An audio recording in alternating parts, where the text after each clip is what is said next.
For us women, lovemaking doesn't always start from the bedroom. We tend to be attached to emotions, and if you know how to make us feel the right things, then you always have your way. So, in this video, I'm going to share with you how to turn a woman on without even touching her. I mean, without even laying a finger on her. And this is most especially for those of you men who would say something like, I beg, I don't have time for all this plenty foreplay. Please, I just want to go straight to the point and be done with. Well, you can achieve that and even more if you stick around. As I said earlier, women tend to be more emotional than men, and if you know how to trigger the right emotions, then you got her already. Turning her on without touching her basically has to do with non physical foreplay. Think of it as making love to her mind, such that if you do it so well, she would willingly present herself to you. When I talk about intimacy, I always talk about it within the context of marriage. Yes, I know you might not be married, but understanding these things, understanding that there is something called mental foreplay, non-physical foreplay would even help you, because eventually when you're now in that relationship, you can now be able to build a more lasting bond with your partner. So whether you're married or not, this would help you connect with your woman on a whole new level. Hello, thank you so much for stopping by. If you're new here, my name is Wendyzeal, and in today's video I'm going to teach you how to make a woman crave you. Like seriously, without even touching her, it works like magic. So stay tuned. The first way to achieve this is through words and compliments. Speak to her heart. Women are moved by what they hear, and I like to believe that the words of a man to the ears of a woman that loves him are like gold. Okay, that's what I believe, and I believe that it works every time. So if you know how to use your words, if you're not stingy with your compliment, one time I got this comment and the person was like, I don't believe in telling a woman she's beautiful all the time. Why would I be telling her she's beautiful every time? It's like I'm simping. And I'm wondering, like, you don't need to pay for this word. One thing I've come to realize is that some people, because of their bitter experiences, tend to push out some kind of narratives out there that are not even, like, it doesn't even make any sense. If a woman looks beautiful, if you know that genuinely she looks good, compliment her. I mean, what do you have to lose? Who says you're simping? That is far from it. If you're not doing the right thing, even if you like be the most macho guy, the most beard, the most whatever, and you're failing in some areas and you're not confident, you don't have boundaries, she will not still see you as what you want her to see you. So get the basics right. If you compliment her and tell her she's beautiful, it doesn't take anything away from you, and it doesn't mean that you're simping. While she's going on with her daily activities like getting ready to go to work or maybe even doing school runs, you can whisper into her ears, you have no idea how much I adore you. When you come back from work today, you want to know what I'm going to do to you. All of these things is like preparing her mind. Like she's already going to be in the mood before she even returns from work. It's like, watering the garden. You can also randomly text her during the day. You can say something like, I can't wait to have you all to myself. This will build anticipation and even more emotional connection. Someone will be like, oh, but I don't have to do all of these things. I mean, why do I have to do all of these things? See, if you're married, okay, you and I would agree that sometimes things become like routine. Like that you do these things in the morning, when you come back from work, you do this thing, and it becomes routine and it becomes a little bit boring. But it takes a lot of intentionality for you to bring back the spark. You have to do these little things to bring back the spark, to make her remember how she felt when she met you the first time. This is the way to get to that place again, but your mindset matters. If you're doing anything in life, anything at all, it doesn't even have to do with maybe the way you relate with your wife or your woman or whatever. Anything you're doing and you have a negative mindset, it will affect you negatively. If you believe that it's too much work, then it becomes too much work for you. Okay, it's just like you going into something, some kind of activity that you're supposed to accomplish for the day. If you go in with the mindset that, oh, this is too heavy, oh, this is just draining me, oh, I can't even survive this, then it might just turn out to be like that. So that's why we have to be very careful of the kind of mindsets we have. So just assume that, or just feel it and say to yourself, this is achievable, this is doable. Like if we had it before, then we can have it again. Okay, you can bring back the spark or whatever the case is. Moving on to the next point, thoughtful gestures.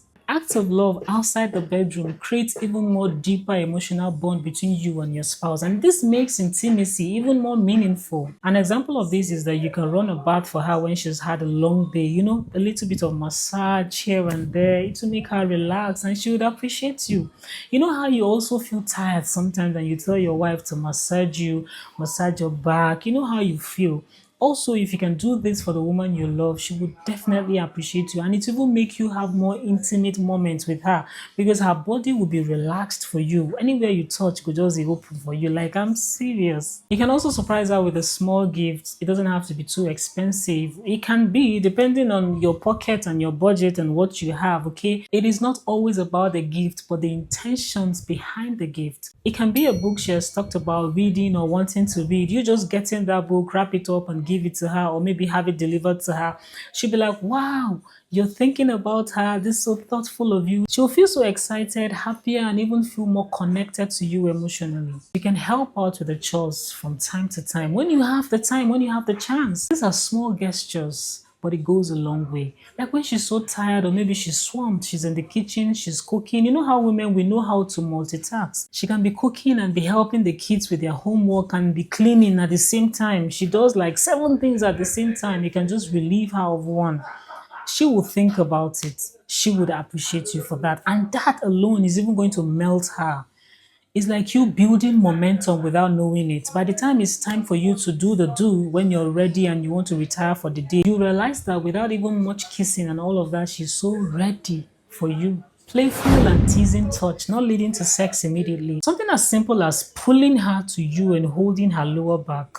Now, in that instance, it's not like you want to just get into the action. She might just be up and doing with her day. Maybe she's someone that works from home. Maybe she has like an office. You just go to her office and you pull her close to you.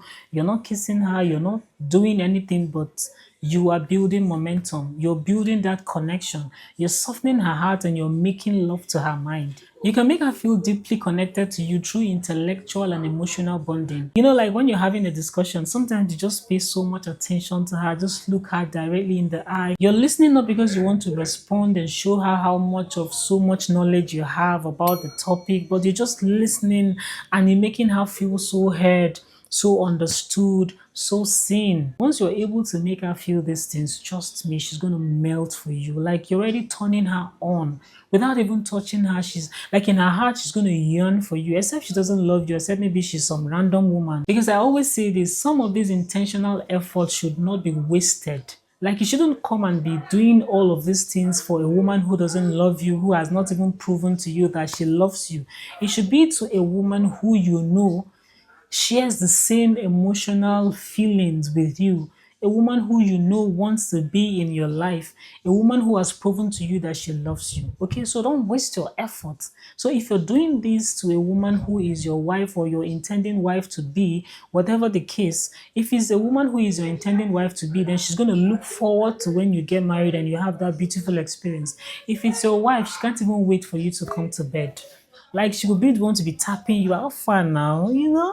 An example of this kind of discussion is instead of having the routine talk, how was your day? What did you do? This, that. You can ask her something like, tell me something you've never told anyone about your childhood. I mean, you can be married for 10 years and there will be something that she has never told anyone about her childhood, and she would remember, she would think about it, because sometimes when you don't ask certain questions, people don't get to think about things. If you ask me this question, for example, the first thing that will come to my mind is that I will start thinking, I will begin to go back, trying to go back into time in my head and try to remember some of the experiences I had and see if I've shared these experiences with you. So this is what it does. By the time she shares such experiences with you and you're paying so much attention, you're looking at her, you're listening not to respond, but to understand and to make her feel seen, you don't do your homework with that. So what I'm saying with all of this is that foreplay doesn't necessarily start from the bedroom. It begins with your words, your actions, your emotional connection with her long before you even go to the bedroom. When a woman feels loved, cherished, seen, appreciated, and mentally stimulated enough, she would naturally be more receptive to physical intimacy. I hope this video blesses you. Thank you so much for watching. Thank you so much for subscribing. If you like this video, I believe believe you like this one on the screen. Click on it and I'll see you there. Cheers.